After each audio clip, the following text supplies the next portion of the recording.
Welcome back my dear student. तो हम जैसा कि डिस्कस कर रहे थे सैंपल पेपर, तो हमने क्या किया था, एमसीक्यूज डिस्कस किया था। अब यहाँ पे हम क्या करेंगे, सब्जेक्टिव क्वेश्चन को डिस्कस करेंगे। तो चलिए अपना डिस्कशन स्टार्ट करते हैं। तो हमारा आज का पहला क्वेश्चन होगा, question A is find the HCF and LCM of 480 and 720 using the prime factorisation method. Prime factorisation method use करके हमें एचसीएफ और एलसीएम फाइंड करना है। तो 480 का पहले हम क्या करेंगे, प्राइम फैक्टर। सो 480 का प्राइम फैक्टर क्या होगा, 240 then 120 then 60 then 30 then this is 15 5 and this is 1। तो हो गया 480 का प्राइम फैक्टर अगर हमने लिखा, सो 480 यहाँ पे 2 कितनी बार है, 1 2 3 4 5, सो 2 पावर 5 इंटू 3 कितनी बार है, 1, तो 3 पावर 1 इंटू 5 कितनी बार है, 1, सो 5 पावर 1। ठीक है, ये प्राइम फैक्टर हो गया 480 का। दूसरा हमें प्राइम फैक्टर करना है कितना का, 720 का। तो 720 का अगर हम प्राइम फैक्टर करेंगे तो 720 का प्राइम फैक्टर हो जाएगा 360 फिर 2 180 फिर 90 देन 45 देन 3 से करेंगे तो 15 अगेन 3 से करेंगे तो 5 फिर ये करेंगे 1। तो यहाँ पे 2 कितनी बार आया, 1 2 3 4, तो 720 को अगर हम लिखेंगे सो 2 पावर 4 इंटू 3 कितनी बार है, 1 2, सो 3 पावर 2 इंटू 5 कितनी बार है, एक बार, तो 5 पावर 1 हो जाएगा। अब हमें इसका फाइंड क्या करना था, एचसीएफ एंड एलसीएम। तो एचसीएफ हमें पता है क्या है, एचसीएफ होता है कॉमन फैक्टर का लोवेस्ट पावर। तो अगर हम देखेंगे यहाँ पे एचसीएफ ऑफ 480 कॉमा 720, तो ये क्या हो जाएगा, जो हमारे पास कॉमन फैक्टर होते हैं, तो यहाँ पे 2 है 3 है 5, यहाँ पे भी 2 है 3 है 5, तो ये सारे कॉमन फैक्टर है, तो 2 इंटू 3 इंटू 5। अब एचसीएफ में क्या होता है, एचसीएफ होता है लोवेस्ट पावर। तो यहाँ पे 2 पावर 4 है और यहाँ पे 2 पावर 5 है, तो लोवेस्ट क्या हो जाएगा 4, 2 पावर 4। यहाँ पे 3 पावर 2 है, यहाँ पे 3 पावर 1 है, तो लोवेस्ट क्या हो जाएगा 3 पावर 1। यहाँ पे 5 पावर 1 है, 5 पावर 1 है, तो यहाँ पे हो जाएगा 1। ठीक है, तो ये हो जाएगा आपका, ये हो जाएगा 2 पावर 4 इज 16 इंटू 3 इंटू 5। 16 का 5 से मल्टीप्लाई करेंगे तो क्या हो जाएगा, ये हो जाएगा आपका 80 इंटू 3, सो दिस इज 240। तो एचसीएफ क्या आ गया, एचसीएफ आ गया हमारे पास 240। अब हम फाइंड करेंगे एलसीएम। तो एलसीएम क्या होता है, एलसीएम होता है हाईएस्ट पावर। तो यहाँ पे लिखा 2 इंटू 3 इंटू 5, सो 2 का हाईएस्ट पावर क्या है, यहाँ पे है 5, यहाँ पे है 4, तो ये कितना हो जाएगा, यहाँ पे पावर हो जाएगा 5। 3 का हाईएस्ट पावर क्या है, यहाँ पे 1 है, यहाँ पे 2, तो 3 का पावर हो जाएगा 2। 5 का हाईएस्ट पावर क्या है, यहाँ पे भी 1 है, यहाँ पे भी 1 है, तो ये हो जाएगा 1। क्लियर, यहाँ से 2 इसको दे देंगे तो 16 इंटू 9 इंटू 10, तो ये हो जाएगा क्या 144 यानी 1440। तो इसका एलसीएम आ गया 1440 और एचसीएफ आ गया 240। क्लियर है, आया समझ में अच्छे से? ओके, अगले क्वेश्चन की तरफ चलते हैं। तो हमारा अगला क्वेश्चन क्या है, इसका और पार्ट अगर हम देखेंगे तो इसका HCF, the HCF of this two number 85 and 238 is expressible in the form of 85m - 238। So we have to find the value of m। हमें m का वैल्यू बताना है कि क्या होगा। तो इसको हम करेंगे यूक्लिड डिवीजन लेमा से पहले हम इसको सॉल्व करेंगे। यहाँ पे 238 और दूसरा नंबर क्या है 85, तो जो बड़ा वाला नंबर होता है यहाँ लिखते हैं, उसके बाद 85। ठीक है, अब 238 को 85 से डिवाइड करेंगे। 238 को, सो 238 को हम किससे डिवाइड करेंगे, 85 से। 85 से डिवाइड करेंगे तो कितनी बार, अगर हम इसका 2 बार टेबल पढ़ेंगे तो कितना हो जाएगा 10 17, तो यहाँ आएगा 8 और यहाँ आएगा कितना, यहाँ आ जाएगा 68। तो यहाँ आ जाएगा 2 टाइम्स प्लस 68। क्लियर, हमने इसको इस फॉर्म में लिखा। अब क्या करेंगे, हम इस 85 को लिखेंगे, 85 को इसको हम किससे डिवाइड करेंगे, 68 से। तो 68 से डिवाइड करेंगे तो टेबल एक बार पढ़ना होगा और रिमाइंडर कितना आएगा, जब 85 में से हम 68 को माइनस करेंगे तो यहाँ जाएगा 7 और 1, ये आ जाएगा 17। अब क्या करेंगे, हम 68 को किससे डिवाइड करेंगे, 17 से। तो 17 इंटू 4 कितना होता है, 17 इंटू 4 होता है 68 and this is equal plus 0। यहाँ रिमाइंडर क्या बचेगा 0। इसका मतलब क्या हुआ कि हमारे पास जो 238 और 85 का एचसीएफ है, क्या आ गया 238 और 85, इसका एचसीएफ आ गया कितना 17। सो एचसीएफ इसका आ गया 17, यहाँ पे जो है 17। लेकिन हमें एचसीएफ किस फॉर्म में एक्सप्रेसिबल है, 85m - 238। हम तो 17 को इस फॉर्म में लिखेंगे। अब यहाँ पे है 17, सो इस 17 को हम ऐसे लिखेंगे, 17 इज इक्वल्स टू, ध्यान से देखिए आप, क्या इस 17 को हम 85 - 68 लिख सकते हैं, 85 माइनस इसको 68 को यहाँ से 68 इंटू 1। क्लियर है, यहां से हमने लिखा। अब क्या हम इस 68 को 68 को ये लिख सकते हैं क्या, यहाँ पे 85 को ऐसे रहने दो, 85 माइनस क्या, इस 68 को हम 238 माइनस इसको जब यहाँ लाएंगे तो 85 इंटू 2 और यहाँ पे इंटू का 1 है, ये लिख सकते हैं। अब यहाँ से ध्यान देखेंगे आप ध्यान से तो ये हो जाएगा हमारे पास, इसको हमने लिखा 85, अब इस माइनस का मल्टीप्लाई करो, माइनस 238, फिर इस माइनस का इसके साथ मल्टीप्लाई करेंगे तो प्लस का 85 इंटू 2, यहाँ पे 85 इंटू 2 है, यहाँ पे 85 इंटू 1 है, तो कितना हो जाएगा 85 इंटू 3, कितनी बार हो जाएगा 85 इंटू 3 माइनस 238। अब अगर इसको ध्यान से देखें तो हम ये किस फॉर्म में लिखा हुआ है, 85m माइनस 238, तो इसको इस वाले इक्वेशन को 85m 238 और 85m इसको कंपेयर करेंगे यहाँ से, तो m क्या आ जाएगा, m आ जाएगा यहाँ से 3, so m is equal to 3। Clear है, तो m का वैल्यू क्या आ जाएगा 3। आई थिंक समझ में आया होगा अच्छे से। ओके, अगले क्वेश्चन की तरफ मूव करते हैं। हमारा अगला क्वेश्चन क्या है, 2 dice are rolled together bearing number 4, 6, 8। अब एक डाइस है, डाइस पे हमारे पास नंबर क्या होता है 1, 2, 3, 4, 5, 6, यहाँ पे उसके प्लेस पे क्या लिखा है 4, 6, 7, 9, 11, 12। अगर हम डाइस को देखेंगे तो यहाँ पे क्या होता है 1, 2, 3, 4, 5, 6, यानी इसमें 3 नंबर तो हमारे पास क्या होता है इवन नंबर होता है, और अगले 3 नंबर हमारे पास क्या होता है ऑड नंबर होता है। ठीक है, 3 इवन होते हैं और 3 ऑड होते हैं। यहाँ पे भी वही दिया है 4, 6 और 12, ये क्या है, ये हमारे पास 3 इवन नंबर है, 7, 9, 11 ये हमारे पास 3 क्या ऑड नंबर है। तो आप इसको लेके कंसीडर करके चलो या फिर इसको कंसीडर करके चलो, बात एक ही है। तो क्योंकि हमने ये पढ़ा हुआ है, ये हमें ज्यादा समझ में आएगा, तो हम इसको कंसीडर करके चलते हैं। अब 2 डाइस को जब हम थ्रो करते हैं तो हमारे पास टोटल आउटकम कितना होता है, टोटल आउटकम होता है 36। तो टोटल आउटकम 36 हो जाए। इसमें कह रहा है find the probability that the product of numbers obtained is an odd number. अब ऑड नंबर आने की प्रोबेबिलिटी क्या होगा, तो आपको हमें पता है कि ऑड नंबर कब होता है, जब दोनों के दोनों नंबर ऑड है तभी उसका प्रोडक्ट क्या होगा, ऑड होगा। अगर दोनों इवन होगा तो प्रोडक्ट इवन हो जाएगा, या फिर दोनों में से कोई एक इवन होगा तो प्रोडक्ट क्या हो जाएगा, इवन। लेकिन हमें ऑड लाना है, इसलिए दोनों के दोनों नंबर क्या होना चाहिए, ऑड। अब अगर हम इसका टेबल बनाएंगे तो अगर हम ध्यान से देखेंगे तो हमारे पास क्या होता है, जब 1 को फिक्स करते हैं 1, 1, 1, 2, 1, 3, 1, 4, 1, 5 एंड 1, 6, ये हमारे पास होता है। अब 2 का टेबल बनाएंगे तो क्योंकि इसका एक नंबर तो 2 रहेगा, एक नंबर 2 होने की वजह से दोनों प्रोडक्ट क्या हो जाएगा, इवन। तो इसमें से कोई भी नंबर हम कंसीडर नहीं करेंगे। 3 लेंगे तो 3 में से अगेन क्या हो जाएगा 3, 1, 3, 2, 3, 3, 3, 4, 3, 5 एंड 3, 6। अब 4 वाला जब हम कंसीडर करेंगे तो क्या होगा, इसमें से कोई नहीं आएगा क्योंकि एक नंबर तो 4 हो गया है, तो बाकी जो प्रोडक्ट करेंगे तो इवन नंबर आएगा। अब 5 का इसी तरीके लिखें तो 5, 1, 5, 2, 5, 3, 5, 4, 5 एंड 5, 6। लास्ट का जब हम 6 को फिक्स करेंगे तो क्या होगा, वो फिर भी इवन नंबर आएगा। तो इसका मतलब हमें इसी तीनों में से लेना है। अब हमें प्रोडक्ट क्या होना चाहिए, प्रोडक्ट होना चाहिए ऑड। अब 1 इंटू 1 का मल्टीप्लाई करेंगे तो ऑड आएगा, लेकिन ये क्या हो जाएगा, इवन, क्योंकि 1 इंटू 2 हो जाएगा इवन, तो ये नहीं आएगा। 1 इंटू 3 अगेन ऑड, तो एक नंबर ये हो जाएगा। अगर हम नंबर के यहाँ पे देखें ध्यान से तो एक ये हो जाएगा, एक ये हो जाएगा, अगला ये हो जाएगा। यानी पहले वाले से 3 आया, अगले से भी 3 आएगा और अगले से भी 3 आएगा। तो हमारे फेवर में टोटल कितने नंबर आ गए, 9। तो हमारे फेवर में आ गए टोटल 9 नंबर, और टोटल आउटकम कितना होता है 36। तो 9/36। तो प्रोबेबिलिटी क्या हो जाएगा 9/36। अगर हम इसको डिवाइड करना चाहें तो ये हो जाएगा 1/4। क्लियर है बेटा, समझ में आया। सो प्रोबेबिलिटी इज 1/4 किसका, कि जब हम डाइस को थ्रो करेंगे तो उस पे ऑड नंबर आने की प्रोबेबिलिटी इज 1/4। क्लियर है, ठीक है। अगले क्वेश्चन की तरफ चलते हैं। हमारा इसका और पार्ट, अगर इसका हम और पार्ट देखें, how many positive 3 digit integers have the 100 digit 8 and unit digit 5। 100 place पे कौन सा नंबर होना चाहिए 8, और यूनिट प्लेस पे कौन सा नंबर होना चाहिए, यूनिट प्लेस होना चाहिए 5।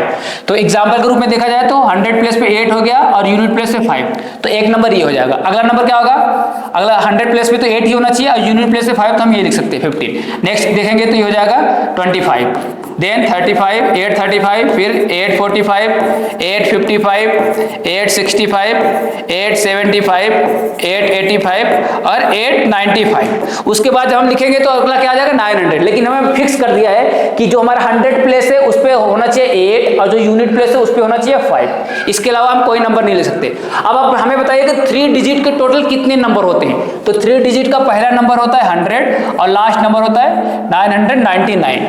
ठीक है, 100 से लेके 999 तक हमारे पास कितने नंबर है टोटल हमारे पास है 900 नंबर्स। टोटल हमारे पास कितने हैं 900 नंबर्स, 900 नंबर से। और हमारे पास जो रिक्वायर्ड नंबर है यानी वो 3 डिजिट के नंबर जिसका यूनिट प्लेस पे 5 हो और 100 प्लेस पे 8, वैसे कितने हैं 1 2 3 4 5 6 7 8 9 10, ऐसे 10। तो प्रोबेबिलिटी क्या हो जाएगा, so probability of the event is 10/900, 10/900 करेंगे तो 1/90।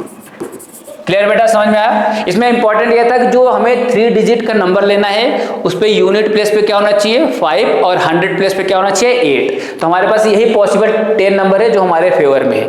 और 100 से लेके 999 के बीच में टोटल कितने नंबर होते हैं, तो टोटल नंबर होता है हमारे पास 900। तो हमने प्रोबेबिलिटी का कॉन्सेप्ट यूज किया, favourable outcome upon total outcome, तो वहां से हमें प्रोबेबिलिटी आ गई। ओके, अगले क्वेश्चन की तरफ चलते हैं। तो अगला क्वेश्चन है हमारा, evaluate 2 sin square 60 minus tan square 30 upon sec square 45। Sine square sine 60 का वैल्यू कितना होता है √3/2। सो यहाँ पे है 2 इंटू √3/2 का होल स्क्वायर माइनस tan 30 का वैल्यू कितना होता है 1/√3, स्क्वायर लगा हुआ है तो यहाँ से square whole divided by sec square 45। Cos 45 का वैल्यू क्या होता है 1/√2, तो सेक 45 का वैल्यू क्या हो जाएगा √2, तो यहाँ हो जाएगा √2 का स्क्वायर इज इक्वल टू, यहाँ पे √3/2 का स्क्वायर करेंगे तो 2 इंटू 3/4 माइनस ये हो जाएगा 1/3 होल डिवाइडेड बाई ये हो जाएगा 2। तो इसको हम जब सॉल्व करेंगे तो इसको डिवाइड कर सकते हैं 2 से, तो 3/2 माइनस 1/3 होल डिवाइडेड बाई 2। इसका ऐसे 3 के पास जाएगा तो 9, ये 2 इसके पास जाएगा तो -2 होल डिवाइडेड बाई, एक 2 यहाँ पे है, एक 2 यहाँ से आएगा और 3 आएगा, तो कितना हो जाएगा 9 - 2 करेंगे तो 7 upon this is 2 into 2 is 4 into 3 is 12, सो 7/12। तो इसका आंसर क्या आ जाएगा फाइनल 7/12। इसमें हमने बस सिंपल सा कॉन्सेप्ट यूज किया कि ट्रिग्नोमेट्रिक वैल्यू sin 60 कितना होता है, tan 30 कितना होता है, sec 45 कितना होता है। ओके, अगला question, find the point on x axis which is at a distance of √41 unit from the point 8, -5। अच्छा, जो पॉइंट है वो कहाँ पे है, पॉइंट हमारे पास x एक्सिस पे, और x एक्सिस पे पॉइंट कैसा होता है x, 0 फॉर्म का। तो हमने ले लिया, सपोज करो जो पॉइंट हमें फाइंड करना है उस पॉइंट का नाम ले लिया हमने a और वो है x, 0 फाइंड का। इसका डिस्टेंस किस पॉइंट से फाइंड करना है 8, -5 से, 8, -5 से इसका हमें डिस्टेंस फाइंड करना है। तो सपोज करो ये पॉइंट है हमारे पास b point, let's say this point is b point, और a से b के बीच का डिस्टेंस गिवन है क्या √41। a से b के बीच का डिस्टेंस गिवन है √41, तो हमें वही पॉइंट बताना है, यानी हम अगर x का वैल्यू फाइंड कर देंगे तो पॉइंट मिल जाएगा। तो अब हम डिस्टेंस फॉर्मूला यूज करेंगे। तो डिस्टेंस फॉर्मूला क्या होता है √x2 - x1 का whole square plus y2 - y1 का होल स्क्वायर, ये डिस्टेंस फॉर्मूला होता है। और यहाँ पे डिस्टेंस ऑलरेडी गिवन है कितना √41, ठीक है, यहां तक समझ में आया, ये डिस्टेंस गिवन है। अच्छा, अगर हम दोनों साइड स्क्वायर करेंगे तो क्या होगा, स्क्वायरिंग बोथ साइड, अगर हमने दोनों साइड स्क्वायर किया, स्क्वायरिंग बोथ साइड्स, तो यहां से जो स्क्वायर और स्क्वायर, ये स्क्वायर रूट और ये स्क्वायर रूट कैंसिल हो जाएगा, ठीक है। यहाँ पे x2 - x1, x2 - x1 क्या है x - 8 का होल स्क्वायर प्लस 0 माइनस और माइनस मिलकर प्लस 0 + 5 का whole square is equal to 41। Clear, तो ये हो जाएगा x - 8 का होल स्क्वायर प्लस 5 का स्क्वायर हो जाएगा 25 इज इक्वल टू 41। ये 25 जो दूसरी साइड जाएगा तो 41 में से माइनस हो जाएगा। सो 41 में से अगर हम 25 को माइनस करेंगे तो x - 8 का whole square is equal to 41 - 25, so this is 6 and this is 36। 36 किसका स्क्वायर होता है 6 का स्क्वायर होता है। तो ऐसा आ जाएगा x - 8 इज इक्वल टू +-6, क्या है +-6, एक बार प्लस लेंगे एक बार माइनस, तो x इज इक्वल टू, जब हम +6 लेंगे -8 वहां जाएगा तो प्लस का 8 हो जाएगा, और दूसरी बार x इक्वल टू ये -6 लेंगे -8 वहां जाएगा तो +8 हो जाएगा। तो यहाँ से क्या आएगा, यहाँ से x आ जाएगा कितना 14, यहाँ से आएगा x 14 और यहाँ से x क्या आएगा, यहाँ से x आ जाएगा 2, x इक्वल टू 2। तो हमारे पास जो रिक्वायर पॉइंट है a, वो पॉइंट क्या हो जाएगा, पॉइंट हमारा a था x, 0 का, तो ये हो जाएगा 14, या फिर ये हो जाएगा 2, 0। तो 14, या 2, 0 से जब इस पॉइंट का हम डिस्टेंस फाइंड करेंगे तो √41 आएगा। ओके, तो हमने इसमें डिस्टेंस फॉर्मूला यूज किया। ठीक है, अगले क्वेश्चन की तरफ। तो नेक्स्ट क्वेश्चन,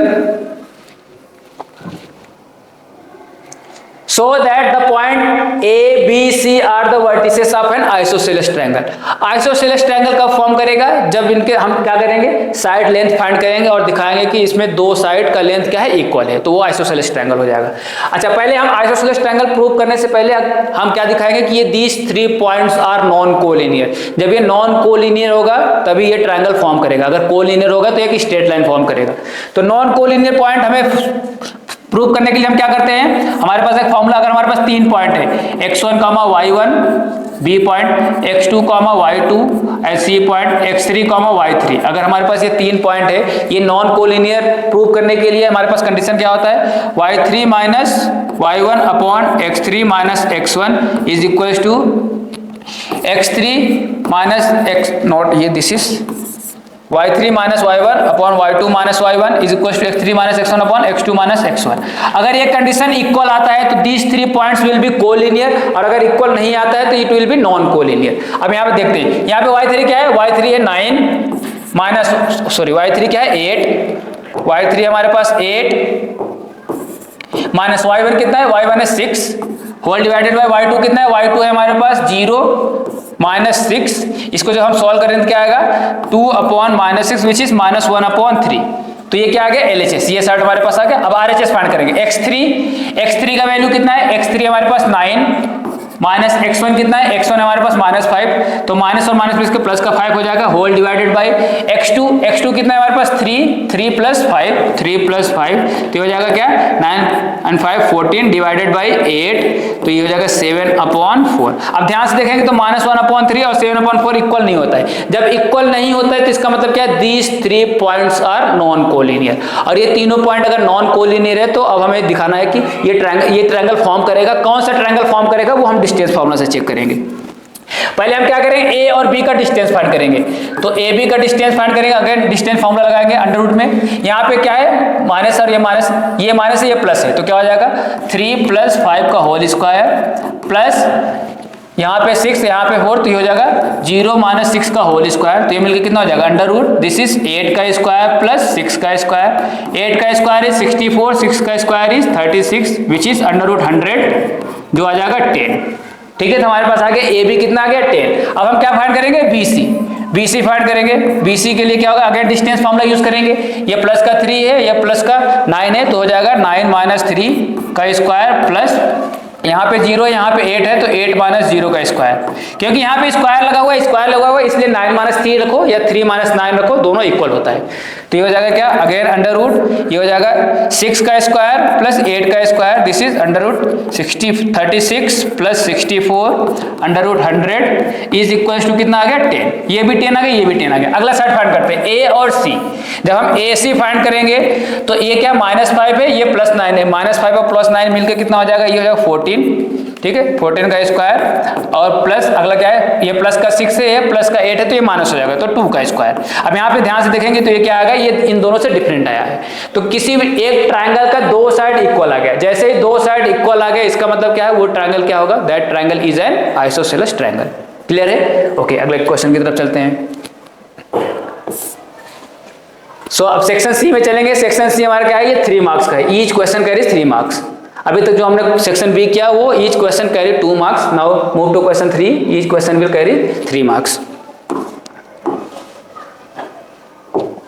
यहाँ पे हमारे पास इन अ ट्रायंगल ABC एक ट्रायंगल है, DEF are mid points of BC, CA and AB respectively. Prove that, हमें प्रूव करना है कि FBD is similar to triangle DEF, उसके बाद हमें प्रूव करना है DEF is similar to ABC, ये हमें प्रूव करना है।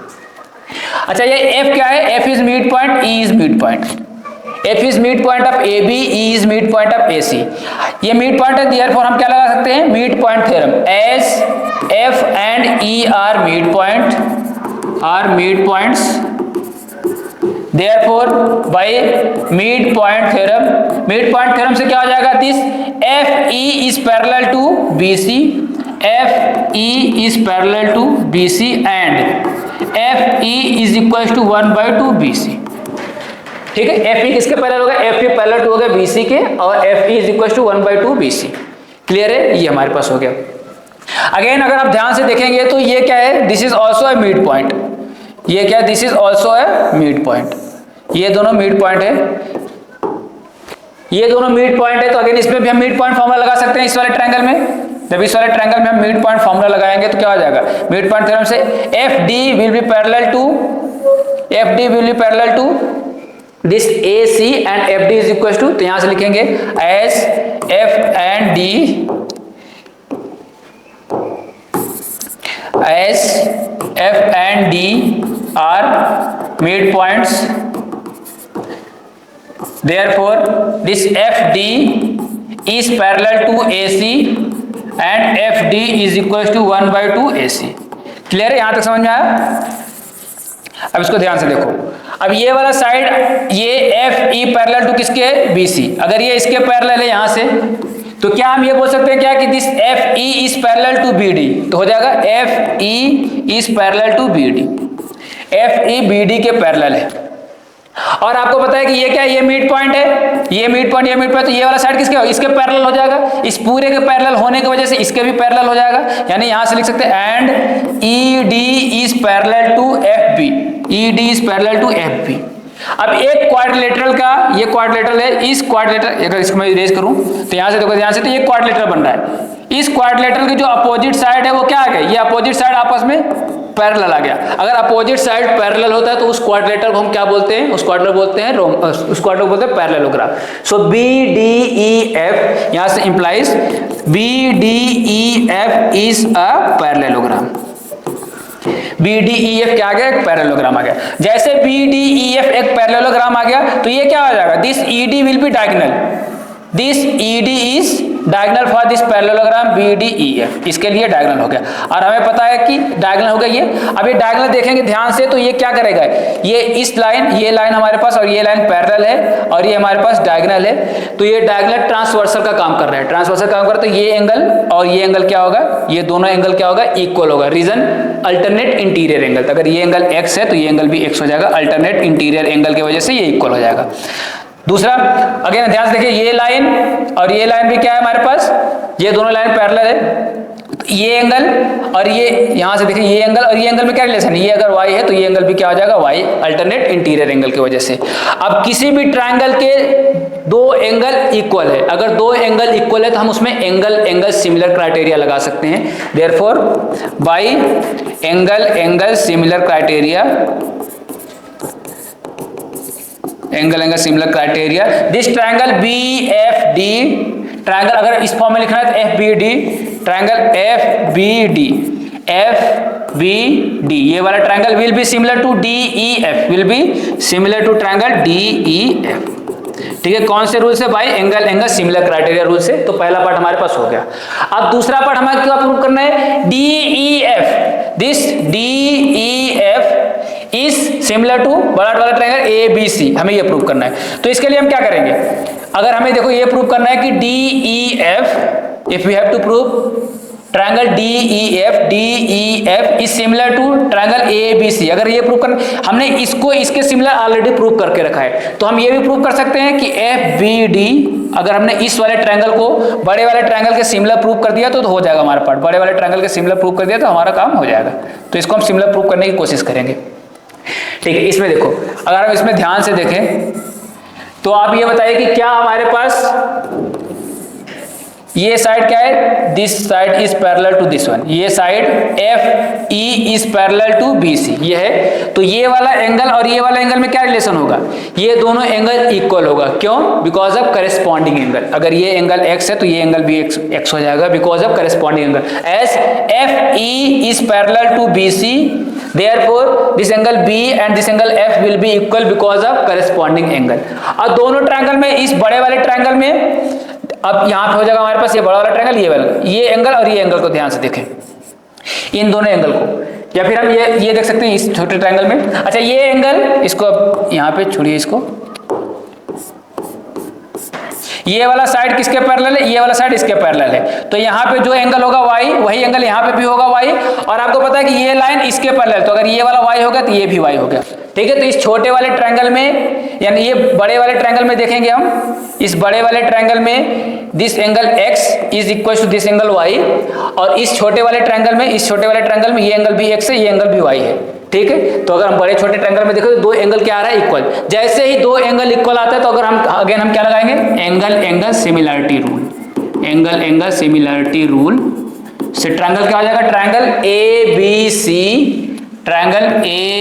सी is congruent to triangle F B D, is congruent to triangle F B D, ठीक है, एफ बी डी के कॉन्ग्रुएंट हो गया। और हमने यहाँ पे प्रूव करना है कि एफ बी डी किसके कॉन्ग्रुएंट है, सॉरी किसके सिमिलर है, F B D is similar to triangle D E F. तो यहाँ से क्या हो जाएगा, this is similar to triangle D E F.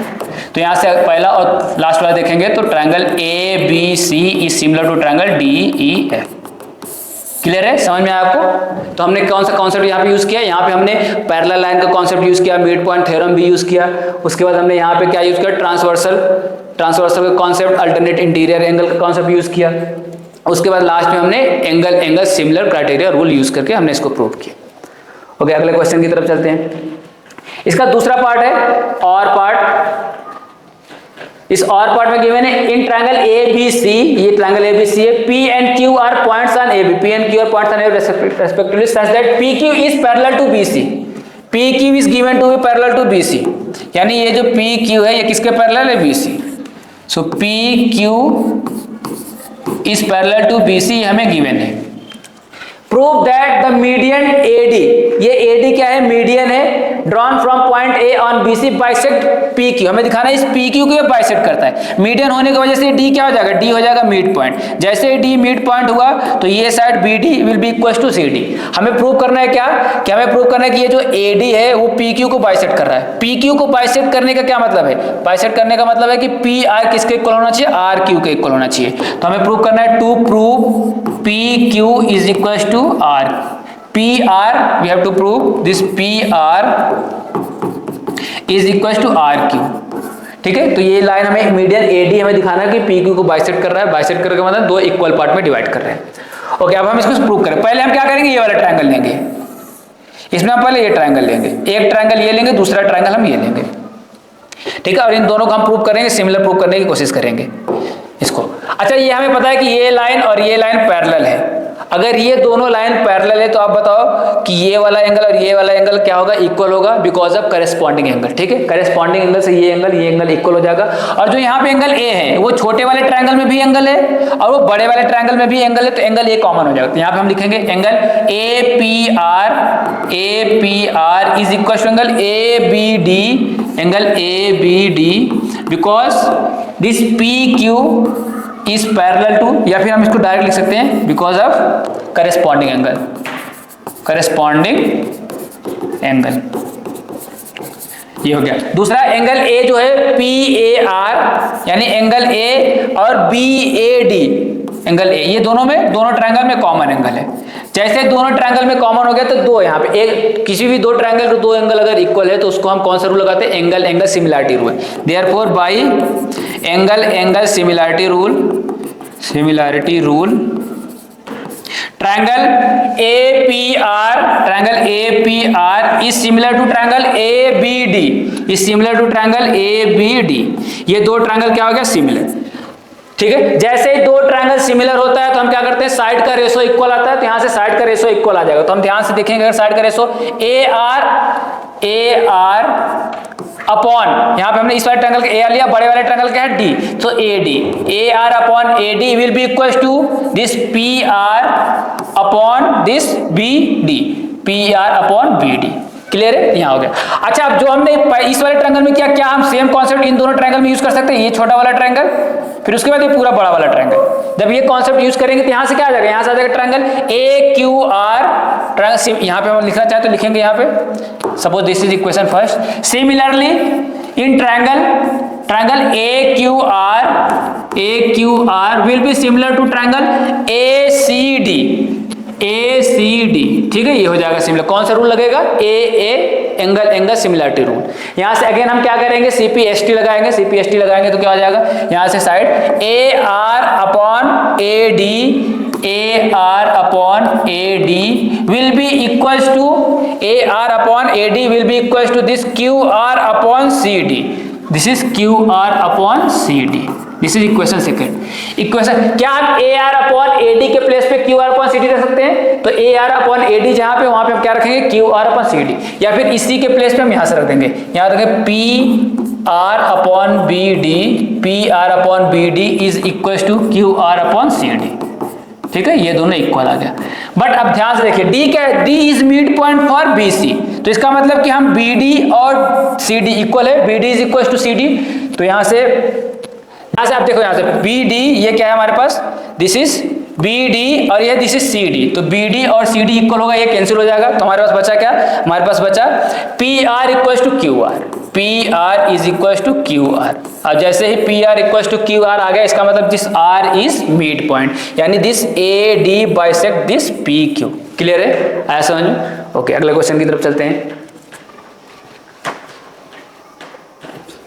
तो हमारा नेक्स्ट क्वेश्चन है, the sum of two numbers is 18।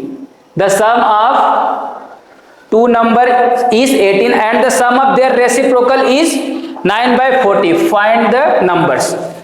तो इसमें दो नंबर गिवन है, तो सपोज दो नंबर का सम कितना गिवन है? 18। अगर हमने एक नंबर को x माना तो आप बताइए दूसरा नंबर क्या होगा? क्योंकि दोनों नंबर का सम है 18, तो एक नंबर को अगर हमने x माना तो दूसरा नंबर हो जाएगा 18 माइनस एक्स। क्लियर है? अगर ये पहला नंबर x है तो दूसरा नंबर हो जाएगा 18 माइनस एक्स, क्योंकि दोनों का सम करने पे 18 आना चाहिए। अब अगला कह रहा है कि and the sum of their reciprocal. Reciprocal का मतलब 1 upon x plus 1 upon 18 minus x. Reciprocal का सम किसके इक्वल है? 9 अपॉन 40 के इक्वल है। Then we have to find the two numbers. अब इसको हम सॉल्व करेंगे, तो ये इसके पास जाएगा तो 18 माइनस एक्स, ये इसके पास जाएगा तो प्लस का x whole divided by LCM लेंगे तो 18x minus x square is equal to 9 upon 40। ये x से x कैंसिल हो जाएगा, तो 18x minus x square is equal to 9 upon 40।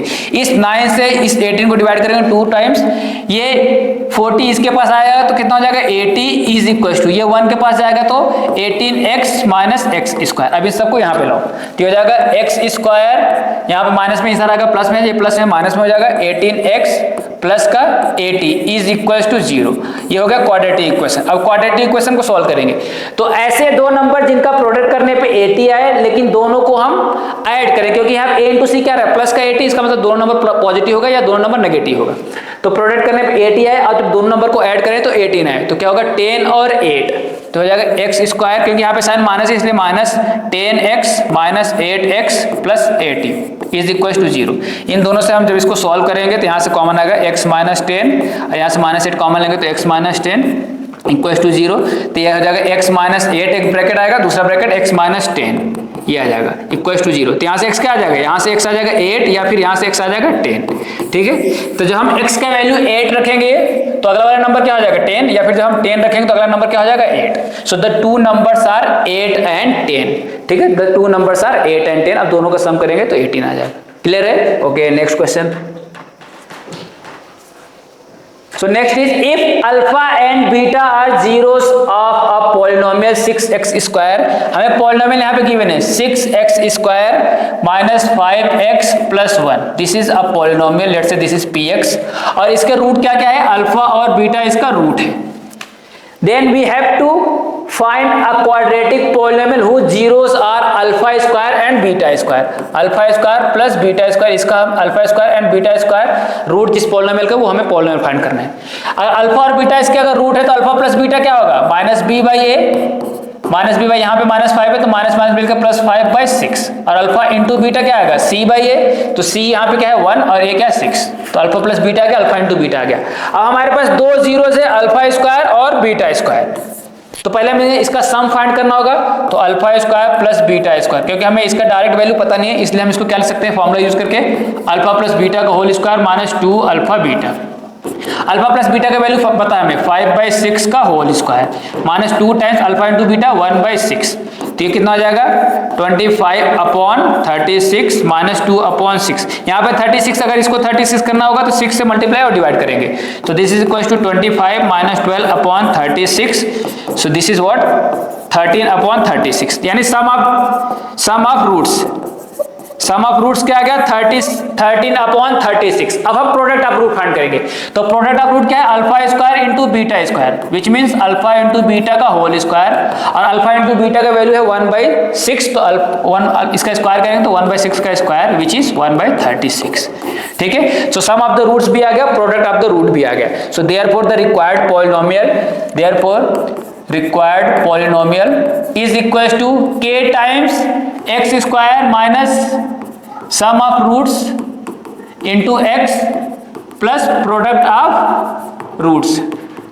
तो यहां से क्या आ जाएगा, k times, this is k times x square minus sum of the root कितना आया 13/36 into x plus product of the root क्या आएगा 1/36। तो आप अगर यहाँ पे छोड़ देंगे तो ये भी आपका आंसर हो जाएगा। और अगर आप चाहते हैं कि k का वैल्यू 36 रखो, तो अगर k का वैल्यू जब 36 रखोगे तो हो जाएगा 36x स्क्वायर, ये 36 और ये 36 कैंसिल हो जाएगा, माइनस का 13x प्लस का 1। तो ये पॉलिनोमियल आपका ये वाला भी आंसर करेक्ट है और ये वाला भी आंसर करेक्ट है। ठीक है, तो ये क्या है, ये जनरल फॉर्म में, और यहाँ पे हमने k का पर्टिकुलर वैल्यू रख दिया, तो यहाँ से 36x square minus 13x plus 1 आया। क्लियर? ओके, अगले क्वेश्चन की तरफ चलते हैं। Next question, next one is if cos theta plus sin theta equals to 1, then we have to prove cos theta minus sin theta is equals to plus minus 1। तो यहाँ पे हमें given क्या है, given cos theta plus sin theta is equals to 1। तो यहाँ पे square करो दोनों साइड, जब हम दोनों साइड स्क्वायर करेंगे cos theta plus sin theta का whole square is equal to 1 का स्क्वायर, स्क्वायरिंग बोथ साइड, तो ये आ गया cos थीटा का स्क्वायर a प्लस b का whole square, so cos square theta plus sin square theta plus 2 cos theta into sin theta is equal to 1 आया। But हमें यहाँ पे प्रूव क्या करना है, cos theta minus sin theta, और यहाँ पे प्लस माइनस 1 आया, इसका मतलब है कि किसी तरीके से हम इसका स्क्वायर करके इक्वल टू 1 ला दें, तो जब स्क्वायर रूट करेंगे तो प्लस माइनस 1 आ जाएगा। तो यहाँ पे cos स्क्वायर थीटा है, cos स्क्वायर थीटा किसके इक्वल होता है 1 माइनस sin स्क्वायर थीटा का इक्वल होता है, प्लस sin स्क्वायर थीटा किसके इक्वल होता है, sin स्क्वायर थीटा होता है 1 माइनस cos स्क्वायर थीटा का इक्वल होता है, प्लस का 2 cos theta into sin theta is equal to 1। और आप जब ध्यान से देखेंगे तो इस प्लस 1 को इस प्लस 1 से हम कैंसिल कर सकते हैं, बाकी सारे नंबर को उस साइड भेज दो, ये माइनस का साइन स्क्वायर है वहां जाएगा तो प्लस का साइन स्क्वायर हो जाएगा, माइनस का cos स्क्वायर थीटा है दूसरी साइड जाएगा तो प्लस का cos स्क्वायर थीटा हो जाएगा, ये प्लस का है दूसरी साइड जाएगा तो माइनस का 2 cos theta into sine theta, और ये जो प्लस का 1 बचा है इसको यहीं पे ऐसे ही रहने दो, तो ये 1 ऐसे ही रहेगा। अब इसको ध्यान से देखो, a square plus B square minus 2ab, तो ये क्या हो जाएगा, ये हो जाएगा cos theta minus sine theta का whole square, cos theta minus sine theta का whole square is equal to 1। और जब यहाँ से हम स्क्वायर हटाएंगे तो दूसरी साइड जाके क्या हो जाएगा, प्लस माइनस स्क्वायर रूट, तो यहाँ से आ जाएगा cos theta minus sine theta is equal to plus minus square root of 1, और स्क्वायर रूट 1 क्या होता है 1 होता है। सो दिस इज द प्रूफ। ठीक है, आई थिंक आपको समझ में आया होगा अच्छे से। अगले क्वेश्चन की तरफ चलते हैं। तुम्हारा नेक्स्ट क्वेश्चन है एरिया रिलेटेड टू सर्कल का कॉन्सेप्ट है। यहाँ पे question is the minute hand of A wall clock is 18 centimetre long. ठीक है, यहाँ पे सपोज ये एक सर्कल है हमारे पास, ये मिनट हैंड मान लो ये 18 यानी ये रेडियस गिवन है 18 centimetre long. Find the area of face of the clock described by the minute hand in 35 minute. अगर ये हमारे पास क्लॉक है, ठीक है, क्लॉक यहाँ पे रेडियस इसका गिवन है, ये रेडियस इसका गिवन है कितना 18 सेंटीमीटर, और 35 मिनट का मतलब कितने बॉक्स कवर करेगा, 7 बॉक्स कवर करेगा। 35 मिनट का मतलब 7 बॉक्स, और एक बॉक्स का एंगल कितना होता है, एक बॉक्स का एंगल होता है 30 डिग्री, तो 7 बॉक्स का एंगल कितना हो जाएगा 7 इंटू 30 विच इज 210 डिग्री। ठीक है, तो ये हो जाएगा 210। अब ये एरिया में फाइंड करना है, तो ये किसका एरिया है, ये है एरिया ऑफ सेक्टर। तो एरिया ऑफ सेक्टर का formula, area of sector is equal to theta upon 360 into pi R square. So theta का वैल्यू कितना है 210 डिवाइडेड बाय 360 इंटू पाई।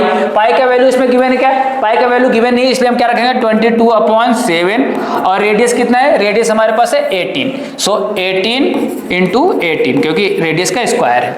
तो अगर हम इसको ध्यान से देखेंगे तो ये 0 से 0 कैंसिल हो जाएगा, ठीक है, इस 0 से ये 0 कैंसिल हो जाएगा, इस 7 से अगर हम इसको कैंसिल करें कितने बार 7 3 जा, फिर इस 3 से हम 36 को 12, फिर इसको हम किससे डिवाइड करेंगे, 3 से 2 से डिवाइड करो तो 2 6 जा 12, 2 11 जा 22, फिर इस 6 को डिवाइड करो 18 को तो 3 टाइम्स, तो क्या आ जाएगा हमारे पास आ जाएगा यहाँ पे 11 इंटू 18 इंटू 3, तो ये हो जाएगा 18 इंटू 3 54। अब 11 का मल्टीप्लाई करो, 11 का मल्टीप्लाई 54 के साथ करेंगे तो 4 और 9, सो ये हो जाएगा कितना 594। अब यहाँ पे क्या है, यूनिट हमारे पास है सेंटीमीटर, तो ये हो जाएगा सेंटीमीटर स्क्वायर। तो इतना एरिया कवर होगा कितने मिनट में, 35 मिनट में।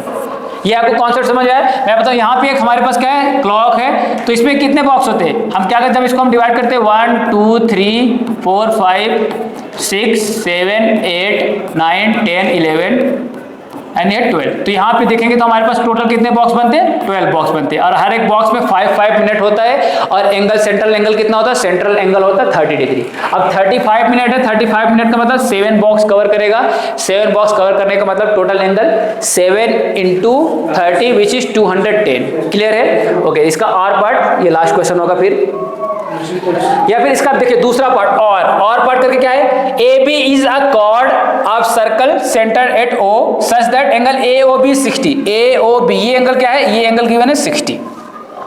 इफ ओ ए इज 14, ओ ए क्या है 14, यानी ये सर्कल का रेडियस गिवन कितना 14, then find the area of minor segment. Area of minor segment find करना है, और एरिया ऑफ सेगमेंट क्या होता है, एरिया ऑफ सेगमेंट का फॉर्मूला होता है area of sector minus R square sine theta by 2 into cos theta by 2। जो थीटा होता है यहाँ पे जो एंगल बनता है इसका हाफ, यहाँ पे 60 है तो हाफ कितना होगा 30। Area of sector theta upon 360 into pi R square minus R square sine theta by 2 into cos theta by 2। ठीक है, सो थीटा का वैल्यू कितना है 60, सो 60 अपॉन 360 इंटू पाई का वैल्यू क्या है 22 अपॉन 7, और आर का वैल्यू कितना है इसमें 14 इंटू 14 माइनस यहाँ पे आर स्क्वायर 14 इंटू 14 इंटू यहाँ पे थीटा है 60, तो थीटा बाई 2 करेंगे क्या होगा 30, तो साइन 30 इंटू कॉस 30, तो यहाँ से आ जाएगा क्या, अच्छा यहाँ देखिएगा 14 इंटू 14 यहाँ पे है, 14 इंटू 14 यहाँ पे, तो कॉमन ले लो, सो 14 का स्क्वायर कॉमन आ गया, तो यहाँ 0 से 0 कैंसिल, ये इसको डिवाइड करेंगे तो 1/6 इंटू 22 अपॉन 7 माइनस यहाँ पे साइन 30 का वैल्यू क्या होता है 1/2, और कॉस 30 का वैल्यू क्या होता है √3/2, ये हो जाएगा। तो यहाँ से हो जाएगा 14 का स्क्वायर इंटू इसको डिवाइड करो 2 3 जा 2 11 जा, तो हो जाएगा 11 अपॉन 21 माइनस यहाँ से आ जाएगा √3 डिवाइडेड बाई 4। क्लियर है, अब यहाँ से सॉल्व करेंगे इसको, सो 14 इंटू 14 इंटू इसका एलसीएम लेंगे तो 44 माइनस इसके साथ LCM 21 √3 whole divided by 21 into 4। अब यहाँ पे हमें √3 का वैल्यू गिवन है, √3 का वैल्यू क्या गिवन है 1.773, तो इसका वैल्यू हम पुट करेंगे। इसका अच्छा इसको हम डिवाइड करेंगे किससे, हम इसको अगर डिवाइड करेंगे 2 से तो इसको हो जाएगा 2 2 जा 4 2 7 जा, इस 7 को हम डिवाइड करेंगे कितना 3 टाइम्स, ये हो जाएगा, तो दिस इज 14, ये 14 बचा हुआ upon 3 into 2 is 6 plus 44 minus 21 into 1.73, क्योंकि √3 का वैल्यू गिवन है 1.73। ठीक है, अब इसको हम सॉल्व करेंगे तो ये हमारा फाइनल आंसर हो जाएगा। क्लियर बेटा, ठीक है, समझ में आया, ओके। तो हमें लग रहा है कि आज के लेक्चर को हमें यहीं पे रोकना चाहिए, अब अगला जो बचा हुआ क्वेश्चन उसको हम अगले वीडियो में स्टार्ट करेंगे। Okay, thank you.